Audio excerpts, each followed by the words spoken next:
Peut-être qu'à un moment donné, vous vous êtes senti ignoré, comme si tout le monde regardait les élus, sauf vous. Comme si vos origines, votre histoire ou vos erreurs vous laissaient en dehors de tout ce que Dieu pouvait faire de grand. Abimélec est également né ainsi, à l'ombre, aucun endroit, rejeté par la famille même qui portait son sang, mais ce qu'il a fait avec cette douleur a tout changé. Ce n'est pas simplement une autre histoire, c'est un avertissement vivant. C'est l'histoire d'un homme qui voulait à tout prix accéder au trône et a fini par tomber sous le poids de sa propre ambition. Dans les prochaines minutes, vous découvrirez comment le désir de pouvoir peut déformer l'âme. Comment la trahison, la vengeance et l'orgueil détruisent non seulement celui qui les utilise, mais tous ceux qui le suivent. Mais vous verrez aussi que Dieu n'oublie jamais, qu'il est juste, et que même quand le mal semble gagner, le ciel reste aux commandes. Si vous avez déjà été tenté de forcer votre propre chemin, si jamais vous avez voulu occuper une place qui ne vous a pas été donnée, cette histoire est pour vous. Se préparer, parce que comprendre Abimélec peut vous aider à ne pas devenir lui. Si cette histoire touche votre cœur, abonnez-vous à la chaîne pour ne rien manquer des prochains. Et écrivez dans les commentaires, Dieu est juste et son heure vient toujours. Répétez-le à voix haute dès maintenant. Dieu est juste et son heure vient toujours. Avec ce simple geste, vous aiderez ce mot à atteindre plus de personnes que vous devez entendre cela aujourd'hui. Partageons ensemble la vérité, la justice et l'espoir. Jodim, le fils d'une concubine. Abimélec n'était pas comme les autres fils de Gédéon, alors que beaucoup de ses frères et sœurs sont nés au sein de la maison officielle. Abimélec est né d'une concubine, une femme de Sichem. À cette époque, cela faisait toute la différence. Cela signifiait avoir une place moindre dans la famille, moins d'honneur, moins de droits et souvent moins d'amour. Il a grandi dans l'ombre, sachant que son sang était le même que celui de Gédéon, le grand libérateur d'Israël, mais que son nom n'avait pas le même poids, et cela créait quelque chose en lui. Depuis qu'il était petit, il entendait des histoires sur la façon dont son père avait vaincu les Madianites avec seulement 300 hommes, sur la façon dont le peuple avait été libéré grâce à lui. Mais il savait aussi que, même s'ils portaient leur sang, ils ne portaient pas leur héritage. À chaque fête de famille, Abimélec n'était pas parmi les premiers. Dans toutes les décisions importantes, son nom n'était pas mentionné. Dans son cœur, une graine commença à germer, celui du désir de reconnaissance. Et petit à petit, cette graine est devenue ambition. À sa mort, Gédéon n'a laissé aucun héritier au trône, car il ne s'est jamais considéré comme au roi. Mais cela n'a pas arrêté le désir d'Abimélec, parce que pour lui, il ne suffisait pas d'être fils d'un juge, il voulait être roi. Et il pensa, s'il ne me donne pas le trône, je le prendrai. C'est alors que son regard se tourne vers Sichem, la ville de sa mère. Là, il était connu, il y avait de la famille là-bas. Et dans cette ville, il a planifié quelque chose qui allait changer non seulement son destin, mais celui de toute une nation. 2.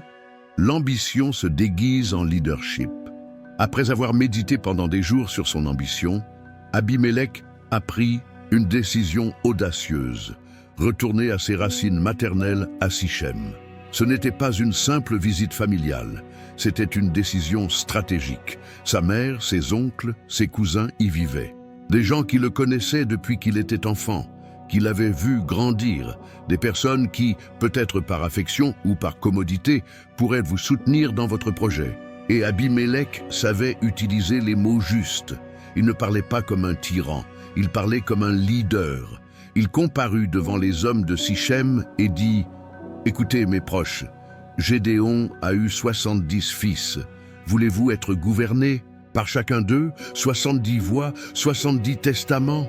Ou préférez-vous un seul, quelqu'un de votre propre sang, un homme de cette ville ?» Les mots étaient doux, mais le but était dur. Il ne s'agissait pas de justice, c'était une question de pouvoir.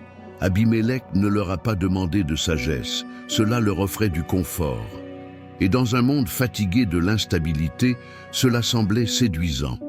Les gens se mirent à murmurer, à commenter entre eux. Certains se souvenaient de la façon dont Gédéon les avait sauvés, mais ils considéraient également Abimélec comme un proche, l'un des nôtres.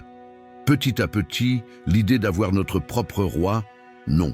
Pas imposée par d'autres tribus, mais plutôt venant de Sichem, est devenue passionnante. Abimélec sourit intérieurement.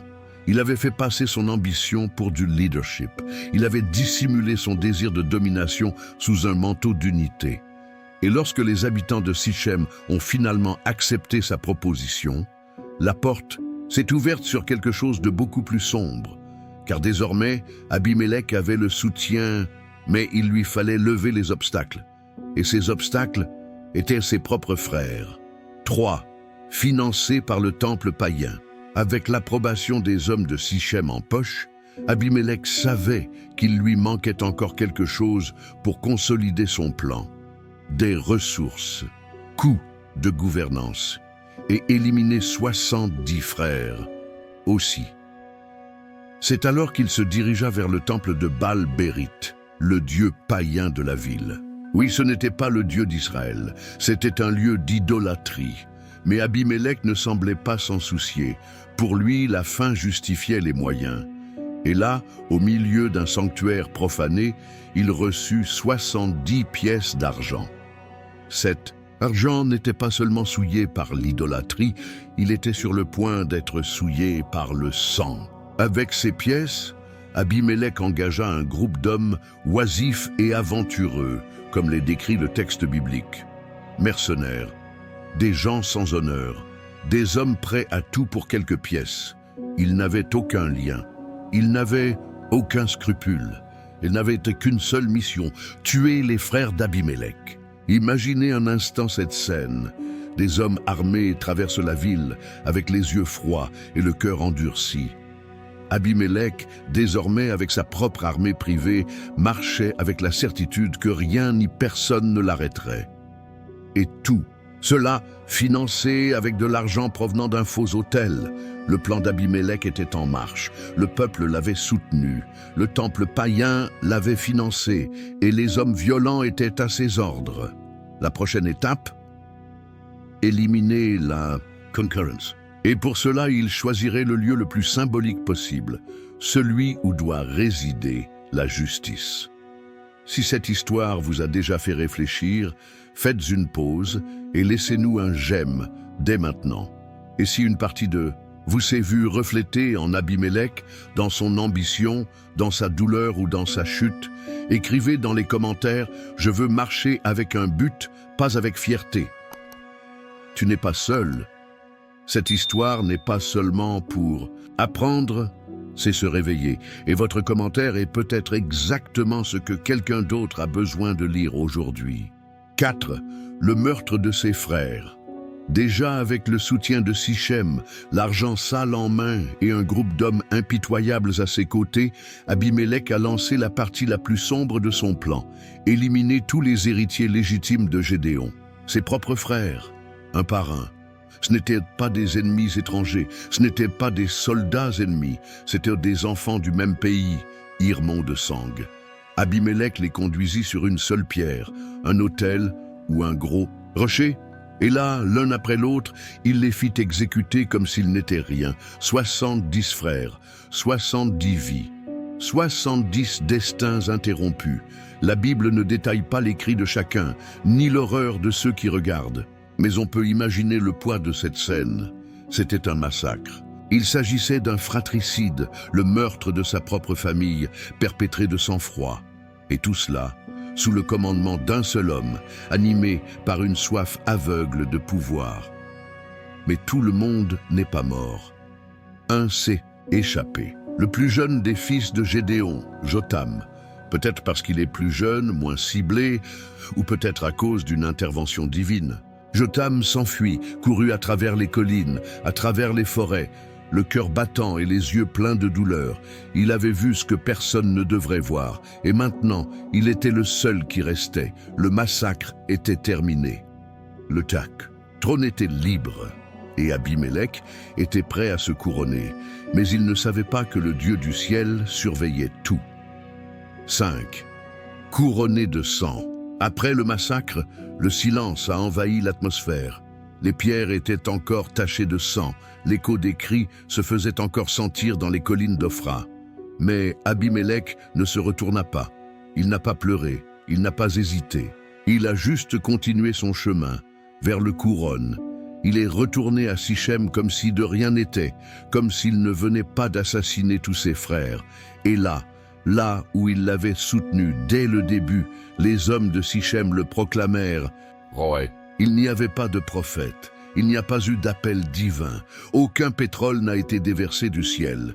C'était un règne construit sur les cadavres, financé par des idoles et animé par des applaudisseurs aveugles. La proclamation a eu lieu près du chêne sacré de Morée, un lieu ancien, lié à l'histoire des patriarches, un lieu d'importance spirituelle, maintenant entaché par la corruption. C'était comme si Abimélec voulait habiller le sacré du profane, et les chefs de Sichem l'acclamèrent « Vive Abimélec, notre roi !» Mais ce qu'ils ne savaient pas, ou refusaient de voir, c'est que ce règne était maudit dès la première seconde. Ce n'est pas Dieu qui l'a mis là, c'était l'ego, c'était l'épée, c'était le sang. La ville a fait la fête, le trône était occupé, mais le ciel était silencieux. Et pendant que la foule célébrait le nouveau roi, quelqu'un s'est approché dans l'ombre d'une montagne voisine, prêt à interrompre la fête avec un mot que personne ne s'attendait à entendre. 6. La parabole de Jotham.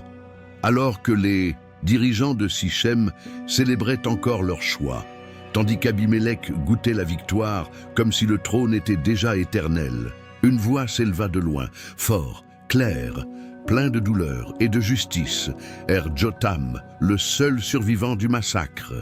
Il gravit le mont Garizim, la même montagne où, des siècles plus tôt, Moïse avait ordonné que des bénédictions soient proclamées sur Israël. Maintenant, cette pile serait utilisée pour déclarer avertissement. Jotham n'a pas crié de désespoir, il n'a pas pleuré, il a parlé avec sagesse, il a raconté une parabole. Écoutez, homme de Sichem, il a commencé. Et puis il raconta l'histoire de 3 arbres, le olive, un figuier et d'autres a. Ils ont tous été invités à être le roi des arbres, mais ils ont tous refusé. Ils avaient de plus grands objectifs.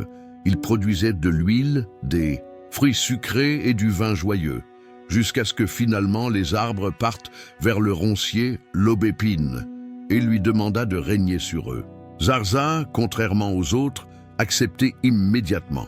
Mais il a prévenu, « Si vraiment tu me choisis comme roi, viens t'abriter sous mon ombre.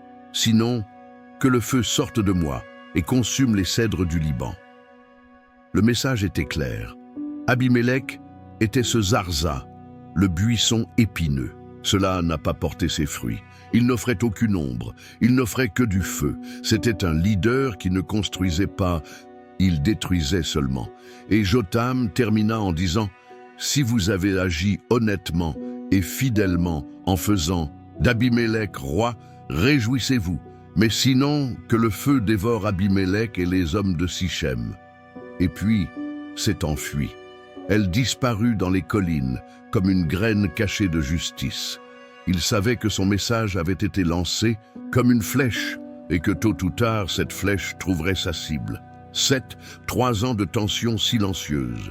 Après le cri prophétique de Jotham depuis le mont Garizim, le silence régna à nouveau à Sichem.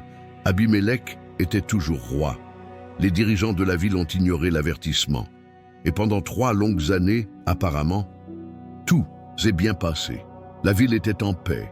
Abimélec a maintenu sa position. Personne ne s'est rebellé. Il n'y a pas eu de guerres extérieures ni de menaces majeures. Mais quelque chose n'allait pas. C'était comme une maison construite sur du sable. De l'extérieur, il avait l'air ferme. À l'intérieur, les fissures se creusaient lentement. La Bible ne détaille pas grand-chose sur ce qui s'est passé au cours de ces 3 années, mais ce que nous savons suffit. Il n'y avait pas de justice, il n'y avait pas de bénédiction, il n'y avait pas de présence de Dieu. L'absence de conflit n'est pas la même chose que la vraie paix. Abimélec gouvernait d'une main forte. peut-être par peur, peut-être par manipulation. Les hommes de Sichem qui l'avaient soutenu vivaient désormais avec un roi froid et ambitieux, bâti sur le sang et l'idolâtrie. Et surtout, le Dieu d'Israël. Je n'étais pas avec lui. Pendant ce temps, Jotham est resté caché. Les gens sont restés silencieux. Mais le ciel n'avait pas oublié. Pourquoi? Le temps de justice de Dieu n'échoue jamais. Elle peut paraître lente, mais elle n'est jamais en retard. Et là, dans le silence de chaque jour, au fil des saisons, quelque chose bougeait dans l'invisible. Quelque chose qui, très bientôt, allait tout changer. Silencieusement, imperceptiblement, mais irrésistible. Parce que quand Dieu décide d'agir, même le trône le plus élevé ne peut pas l'arrêter. Arrêtez-vous un instant. Si cette histoire touche quelque chose en toi, ne la regardez pas en silence. Laissez votre j'aime et commentez dès maintenant. Je ne veux pas finir comme Abimélec. Fais-le, écrivez-le, parce que cette phrase peut être le début d'un nouveau chemin pour vous et une lumière pour quelqu'un d'autre qui ne s'est pas encore réveillé. 8. Dieu envoie un esprit de division. Après 3 années de calme apparent, quelque chose d'invisible mais puissant surgit du ciel. La Bible dit clairement, Dieu a envoyé un esprit de discorde entre Abimélec et les citoyens de Sichem. Ce n'était pas une armée, ce n'était pas une peste, c'était quelque chose d'encore plus subtil et dévastateur, la division. Les alliances ont commencé à s'effilocher. Les sourires entre Abimélec et les dirigeants de Sichem n'étaient plus sincères. La confiance s'érode lentement, comme la rouille que personne ne voit jusqu'à ce que tout s'effondre. Les hommes de Sichem, qui célébrèrent autrefois Abimélec comme roi, ont commencé à remettre en question leurs décisions. Ils ont commencé à douter, marmonnant entre eux. Et comme la méfiance grandit rapidement, certains ont commencé à lui tendre des embuscades. Oui, ceux-là même qui l'ont couronné préparaient désormais sa chute. Ils se cachèrent au sommet des montagnes, attendant qu'Abimélec passe par là et l'attaque par surprise. Ils voulaient lui retirer ce qu'ils avaient donné avec enthousiasme auparavant, le trône. Mais pourquoi est-ce arrivé? Car Dieu, qui avait vu le sang des 70 frères, je n'avais pas oublié. La justice divine était en marche. Et cela a commencé exactement là où l'injustice était née, au sein des propres alliés d'Abimélec. C'était le début de la fin. Une fissure imperceptible traverse désormais le cœur du royaume. Et cette fissure grandirait jusqu'à ce que tout s'effondre. Abimélec était toujours sur le trône, mais le trône, ce n'était plus ferme. 9. L'émergence de Gaal. Au milieu du mécontentement qui grandissait à Sichem comme une racine venimeuse, un nouveau personnage apparaît, Gaal, fils d'Ébed. Gaal était un homme astucieux, charismatique et surtout opportuniste. Il n'était pas de Sichem, mais il est venu au bon moment, comme ceux qui sentent la faiblesse et se préparent à en profiter. Les dirigeants de Sichem, déjà fatigués du règne d'Abimélec, commencèrent à écouter Gaal attentivement. Il a parlé fort, il a parlé avec courage, et il a dit ce que beaucoup voulaient entendre, mais n'osaient pas le dire à haute voix. « Qui est Abimélec pour que nous devrions le servir ?» Gaal a crié au milieu de la place. « Ne sommes-nous pas les descendants de Hamor, père de Sichem? Servissons les nôtres. Et si j'étais le chef de ce peuple, j'écarterais Abimélec. » Du chemin, des propos incendiaires, des propos qui ont enflammé la fierté locale. Et à chaque discours, de plus en plus de cœurs s'enflammaient contre le roi.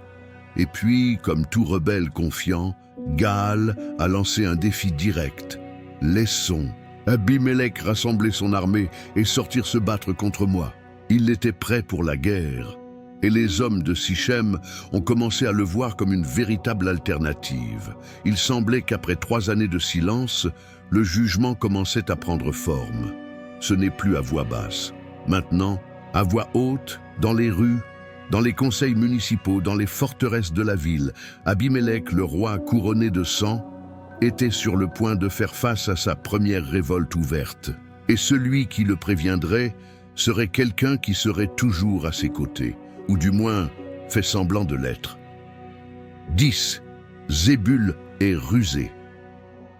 Tandis que Gaal agitait le peuple avec des paroles de défi, un homme l'observait silencieusement.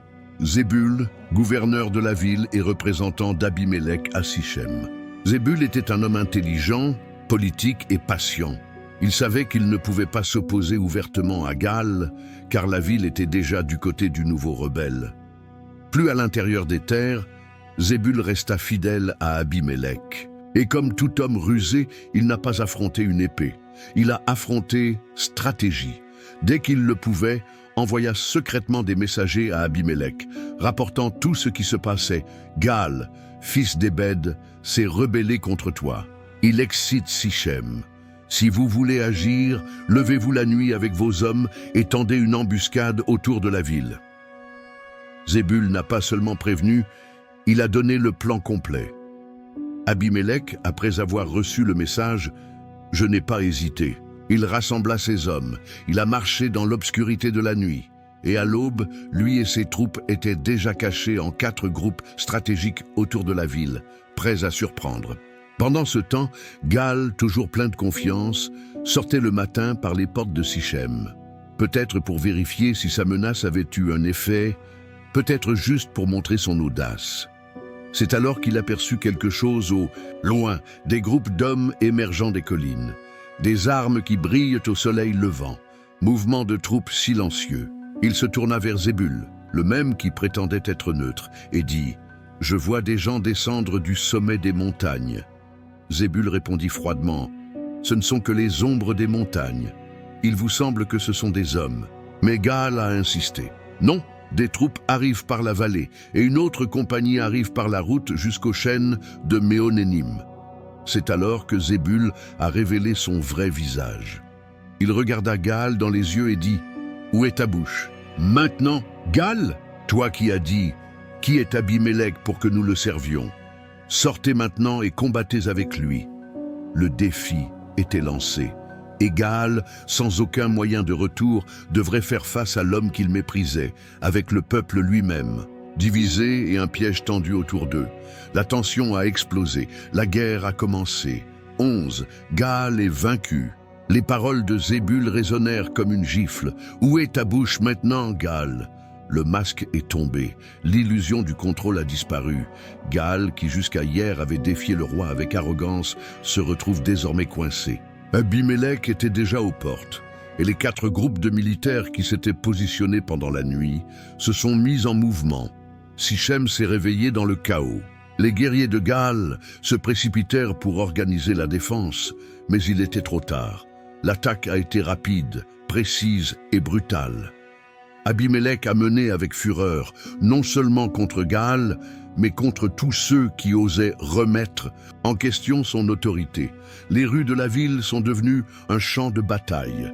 Les hommes criaient, les épées s'entrechoquaient et la poussière s'élevait comme de la fumée. Gaal a essayé de résister. Il s'est battu avec tout ce qu'il avait, mais il est vite devenu clair. Il n'y avait aucun moyen de gagner. Abimélec connaissait le terrain. Zébul était à ses côtés, et la ville fut confuse, divisée, trahie. À la fin du combat, Gaal était expulsé de Sichem avec ses frères. Il n'est pas mort, mais il a été humilié, et avec lui, disparu. L'espoir d'une résistance ouverte contre le roi. Le peuple, qui quelques jours auparavant applaudissait ses discours, assistait désormais en silence à sa défaite. Et Abimélec, il n'était pas satisfait. La victoire n'a pas effacé la trahison, et pour lui, Sichem a dû payer cher sa déloyauté. Le roi qui avait été élevé dans le sang, maintenant, il voulait couler ses ennemis dans le feu. Si tu es arrivé jusqu'ici, c'est parce que cette histoire te parle. Ensuite, faites quelque chose de simple mais puissant. Aimez la vidéo et commentez ci-dessous. Je veux que Dieu me guide, pas mon ambition. Votre commentaire peut changer la portée de ce message et atteindre le cœur de quelqu'un qui en a besoin aujourd'hui. Ne sous-estimez pas ce qu'une phrase pleine de foi peut provoquer. 12. Vengeance sur Sichem. Gaal avait été vaincu, exclu, humilié. Mais pour Abimélec, cela ne suffisait pas. La trahison de Sichem n'a pas été résolue par une simple victoire. Il voulait envoyer un message. Je voulais laisser une trace. Je voulais détruire. Et il l'a fait. Le lendemain, alors que le soleil se levait encore, les habitants de Sichem sortirent dans les champs pour travailler la terre, ignorant qu'Abimélec, toujours plein de fureur, les surveillait. Il divise son armée en 3 groupes et les met en embuscade. Et quand le peuple était dispersé, sans armes, sans défense, il a attaqué. C'était un massacre. Femmes, hommes, ouvriers, tout le monde a été surpris. Abimélec envahit. La ville a tué ceux qui étaient là et ne s'est pas arrêté là. La Bible dit qu'il Sichem complètement détruit, maison par maison, pierre par pierre, jusqu'à ce que la ville ne soit plus une ville, mais des ruines fumantes, et comme symbole de malédiction et de désolation, il a semé du sel sur les décombres. À cette époque, semer du sel signifiait empêcher toute possibilité de vie à cet endroit. Pas de récolte, pas de reconstruction, aucun espoir. C'était comme si Abimélec disait « Tu as osé te soulever contre moi, que ce terrain ne se soulève plus jamais. » La même ville qui l'avait accueilli, la même ville qui l'avait couronné. Maintenant, c'est devenu un cimetière stérile. Sous sa main, la revanche était complète, mais le cœur d'Abimélec, je n'étais toujours pas satisfait, parce que certains s'étaient échappés et se réfugia dans une tour. Et ce qu'il ferait ensuite serait encore plus cruel. 13. L'incendie de la tour. La fumée montait encore des décombres de Sichem, mais à l'intérieur de la ville, certains survivants avaient trouvé refuge. Hommes, femmes, dirigeants et habitants, tous désespérés, cachés dans la tour de la forteresse du temple d'El-Bérite, cherchant un abri et peut-être de la pitié. La tour était haute, fortifiée, construite précisément pour résister aux attaques. C'était le dernier endroit sûr de la ville, ou du moins, c'est ce qu'il pensait. Quand Abimélec entendit cela, il n'hésita pas. Il n'avait aucune compassion. Il n'a pas vu d'innocents, il n'a vu que des ennemis. Il rassembla ses hommes et ordonna « Coupez les branches des arbres et suivez-moi ». Chaque soldat prenait une branche, une bûche sèche, un morceau de bois. Et ensemble, ils marchèrent jusqu'à la base de la tour, formant un tas autour de la forteresse. Abimélec a personnellement mis le feu au bois. Les flammes démarrent timidement, mais deviennent vite furieuses. La chaleur montait, la fumée envahit la tour, et les voix du désespoir commencèrent à résonner de l'intérieur. Plus d'1 millier de personnes sont mortes dans cet incendie. Hommes, femmes, des familles entières, consumées non seulement par le feu physique, mais pour les conséquences de son choix de suivre un roi fait d'ambition et de sang. Le même endroit où Abimélec fut autrefois proclamé roi. Maintenant, c'était le théâtre de son pire acte. Ce qu'il ne savait pas, est-ce que c'est du feu, ce ne serait pas la dernière? Le feu qu'il a propagé, prochainement se retournerait contre lui-même. 14. La chute d'Abimélec. Abimélec avait détruit Sichem. Il avait brûlé la tour. Il avait semé du sel sur les ruines. Pour tout le monde, il semblait invincible. Mais au lieu de s'arrêter, Abimélec a décidé de poursuivre sa campagne de terreur. Il marcha vers une autre ville voisine, Thèbes, peut-être parce qu'il soupçonnait qu'il y avait là aussi des rebelles. Peut-être simplement par fierté, par soif de domination ou par pur instinct de destruction. À son arrivée, il trouva les habitants de Thèbes préparés. Quand ils virent Abimélec et ses soldats approcher, les habitants ont couru et se sont réfugiés dans une grande tour fortifiée, tout comme ceux de Sichem l'avaient fait. Elle était grande, c'était solide, c'était son dernier espoir. Mais Abimélec, aveuglé par l'arrogance de ses précédentes victoires, décidait de répéter la même stratégie. Bois ramassé, il ordonna à ses hommes de s'approcher de la tour, et comme avant, prêt à y mettre le feu. Mais quelque chose s'est produit, quelque chose d'inattendu, simple, presque insignifiant aux yeux humains. Une femme, anonyme, aucun nom enregistré dans la Bible. Elle monta au sommet de la tour. Et dans un acte de courage, il laissa tomber une meule, une lourde pierre utilisée pour moudre le grain, directement sur la tête d'Abimélec. L'impact a été dévastateur. La pierre lui a brisé le crâne, mortellement blessé, mais toujours conscient, Abimélec a rapidement appelé son écuyer et dit « dégaine ton épée et tue-moi, afin qu'on ne dise pas « une femme l'a tué ». L'écuyer obéit, il a planté l'épée. Et ainsi, le roi qui monta sur le trône par le sang tomba sous le poids d'une pierre. Ce n'était pas un guerrier, ce n'était pas une armée, c'était une femme anonyme, utilisée par Dieu pour accomplir sa justice. Cette pierre a scellé le sort d'Abimélec et a montré que le Seigneur n'oubliait pas le sang innocent. 15. Mort sans honneur, jugement final. Abimélec tomba. Le roi qui a été fait avec du sang, qui a brûlé sa propre ville, qui a tué ses frères. Il mourut de la manière la plus humiliante possible, aux mains de son écuyer, pour cacher qu'il avait été blessé par une femme. Mais cacher la vérité aux hommes n'efface pas la justice de Dieu. La Bible est claire. Ainsi, Dieu a remboursé le mal qu'Abimélec avait fait contre son père en tuant ses 70 frères.